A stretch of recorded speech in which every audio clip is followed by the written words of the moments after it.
Chapter 34. One day. My dearest Danny, how are you? Well, with me being afraid of goats, guess where I am? A goat dairy farm in the middle of nowhere. We're two girls helping Pete and Agatha Hill, and we are entirely unsure if they're married or brother and sister. It is interesting to say the least. Christina Martin and I share a loft room with no walls and no doors separating us from the rest of the house. Christina begged a curtain off Agatha to hang as a door, then proceeded to hang a row of tins along with it as a creep alarm. She trusts Pete about as far as she can see him, and I have to admit, he stares frightfully. The goats are better than I thought. The kids are cute and so naughty and funny you wouldn't believe it. This morning when Agatha crouched to pull out a weed in a paddock, one of the week-olds leapt onto her back. She just brushed it off like it was an everyday occurrence. But then I suppose if you've been doing this for 30 or 40 years, it is. We've been learning how to milk, feed, and yesterday morning I had to hold some young nanny goats so Pete could trim their feet.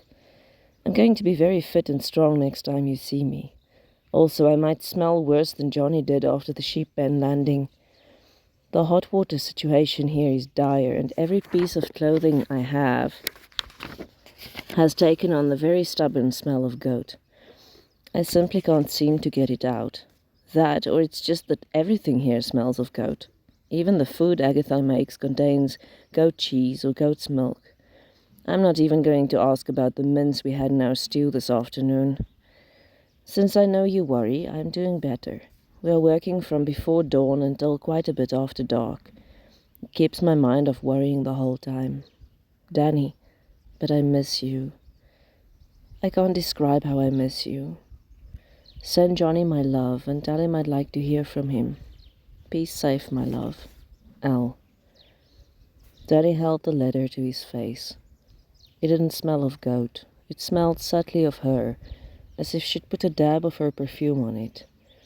He thought of her milking goats in her land girl uniform, walking in the sunlight on a grassy hill. He leaned back against the wall, closed his eyes, painted a picture against his eyelids. One day. She, with the wind in her loose curly hair, herding goats on a hill, not hearing him approach, and he'd stand and watch her. He smiled to himself.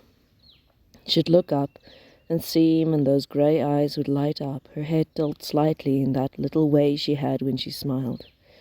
He'd not say a word, just walk up to her and hold her, her hair in his face, her head under his chin.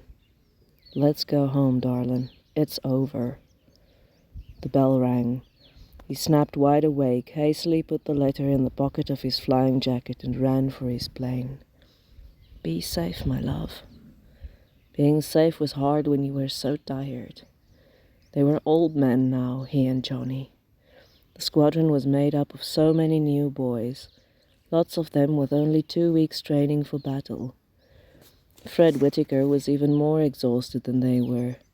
He had the job of trying to strategize to keep as many of them alive as possible and send letters and boxes of possessions to the families when they didn't come back. But it wasn't over yet, and the motto was, press on regardless. So they lifted into the afternoon sky to find the incoming bombers.